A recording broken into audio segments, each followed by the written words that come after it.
guys, it's Morgan, and today I'm going to be talking about episode 5 of season 2 of Scream Queens that finally aired last night. The show had to take a break because of the World Series and the election, and now that those things are over, it's back.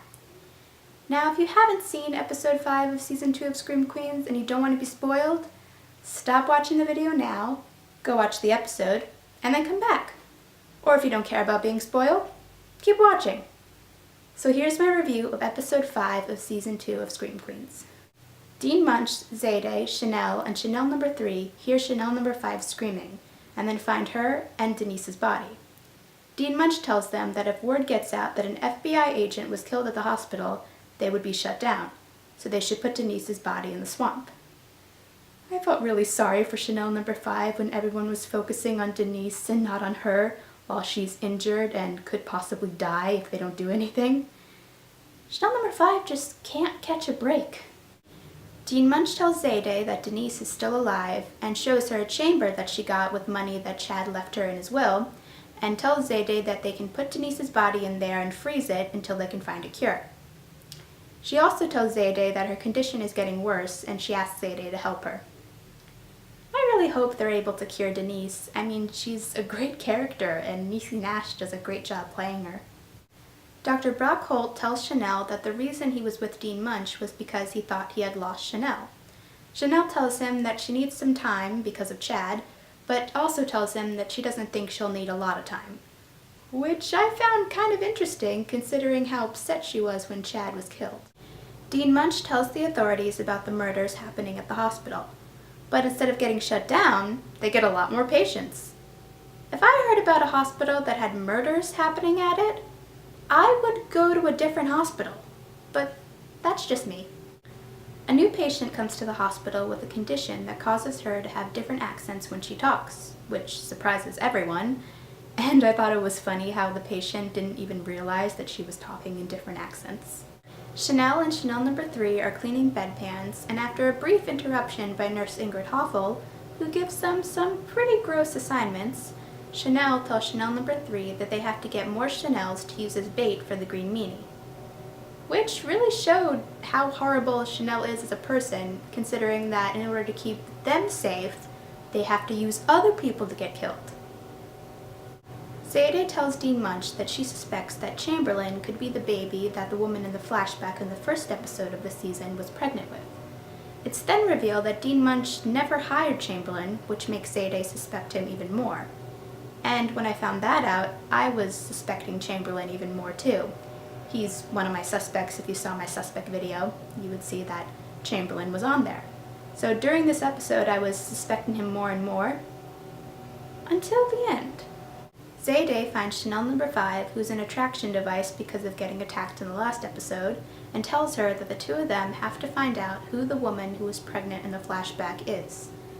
I felt really sorry for Chanel number 5 when she was having a hard time following Zayday, and Zayday just left without helping her. Chanel and Chanel number 3 are looking for new people to join the Chanels. They get 2 patients to be Chanel number 7 and Chanel number 8, and they also get a boy named Tristan to be Chanel Pour Homme. It's revealed that Tristan used to write letters to Chanel while they were in jail, and he also wrote fan fiction about the Chanels and would send them to Chanel, which obviously creeped her out. And then, when they were released from jail, he got Chanel's number from her lawyer and would text her nonstop. I'm pretty sure a lawyer is not supposed to give out your number without permission. Well, it's that type of show. Dr. Brock Holt tells Chanel number 3 and Dr. Cassidy Cascade that the patient has foreign accent syndrome. And then they all start talking in different accents because it's contagious. I thought it was really funny when Chanel number 3 said that this must be what happened to Madonna. Zayday tells Chanel number 5 and Tristan about a woman who filed the missing persons report on her husband, and she thinks that this woman could be the woman that was pregnant and that they have to find her. I really like the detective work that Zayday is doing. And I thought it's nice that she took Chanel number 5 along. No one else seems to want her around. Chanel is at the hospital and starts hearing voices. Then she finds Hester, who tells Chanel that she missed her and that she heard they're looking for new Chanels. Chanel tells Hester that the reason they didn't ask Hester to rejoin is because she tried to kill them. But Hester says that's why they need her. I know I've said this before, but Lea Michele is so great at playing crazy, it's very creepy. Chanel tells Chanel number 3 and Chanel number 5 that Hester is going to move in with them because she can help them because she has the mind of a killer. I could understand Chanel number 3 and Chanel number 5's reaction to that. I mean, I don't think any sane person would want to live with a known murderer. Zayday and Chanel number 5 meet Jane, who was the woman who was pregnant in the past.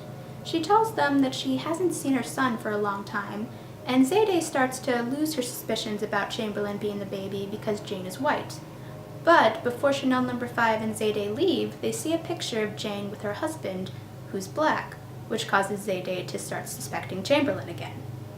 And at this point, I was really suspecting Chamberlain. I was like, one of my suspects is right. I have to be right, because all this evidence was happening, but by the end of the episode, you realize that it's not true, and that they were probably trying to make the viewer think that Chamberlain was the baby because there was so much evidence that he could be. But based on the end, that was not the case. Dr. Brock Holt tells Chanel number 3 and Dr. Cassidy Cascade that he thinks he found a cure for the woman with the foreign accent syndrome. She has to take steroids. I really loved this scene with all of them talking in the different accents, and I was really impressed with it too, because all the accents sounded perfect, and I can't imagine how much fun those scenes were, and probably how much work those scenes were, because they had to learn all those accents, if they didn't know how to do them already. Zayday confronts Chamberlain about lying about working at the hospital, and Chamberlain tells her that he just wants to help people and that he's a good person. I think it is sweet that Chamberlain wants to help people, but I do find it a little creepy that he came to the hospital without being hired. Dr. Brock Holt tells Chanel number 3 and Dr. Cassidy Cascade that they have to lock themselves in a room and watch movies with only American accents in order to get their original accents back. Dr. Cascade tells them that he has somewhere to be, so he can't do that, which was pretty suspicious. And when we found out where he was going, I was so shocked and thought it was an amazing cliffhanger to the episode, but I'll get to that in a minute.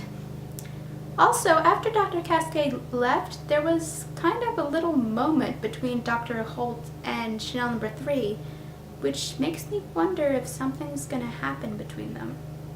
Dean Munch tells Nurse Ingrid Hoffel that she's fired because she doesn't like the way Nurse Hoffel treats the Chanels, and she also knows that Nurse Hoffel is addicted to pills. But Nurse Hoffel tells Dean Munch that she knows about her condition, which of course gets her job back. Even though Dean Munch didn't say you have your job back, I think it was pretty much implied. The Chanels are giving the new Chanels a makeover, and then they tell Chanel number 8 they have a present for her that they hid in the hospital and she has to find, knowing that the Green Meanie will kill her. While Chanel number 8 is looking for the present, Tristan finds her and tells her that he wants the present, so Chanel number 8 goes back to the Chanels and tells them what happened.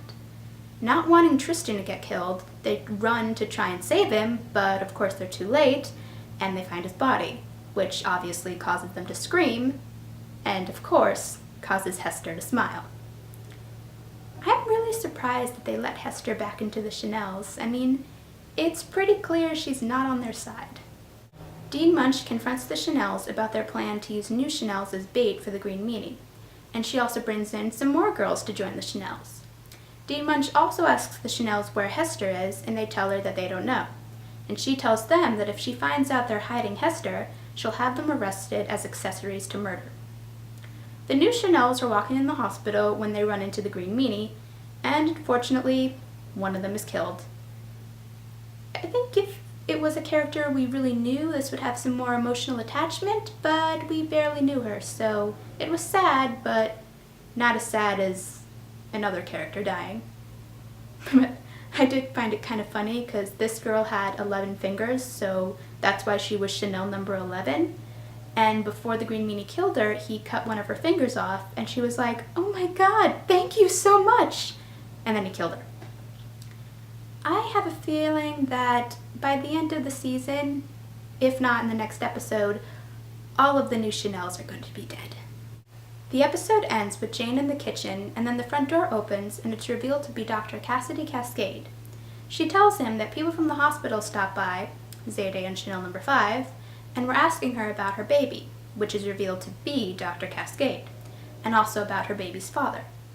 She asks him if they should do something about it, and he tells her he will take care of it. When it was revealed that Dr. Cassidy Cascade was the baby, I was so shocked.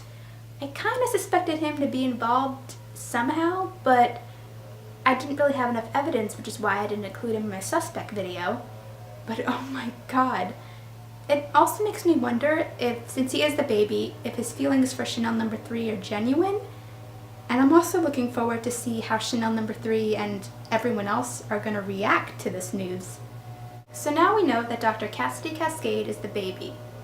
But I'm wondering, even though he's the baby, does that automatically make him involved in the Green Meanie murders? Or could there be a twist that the baby and the Green Meanie murders aren't really connected, but the characters think they are? And then if it does go that way, whoever the Green Meanie is could be just using the baby story as a cover-up. I guess we'll find out. Thanks for watching, guys. Let me know in the comments what you thought about the episode, and also let me know what you thought about the Dr. Cassidy Cascade reveal. Did you suspect it, or were you surprised? Bye!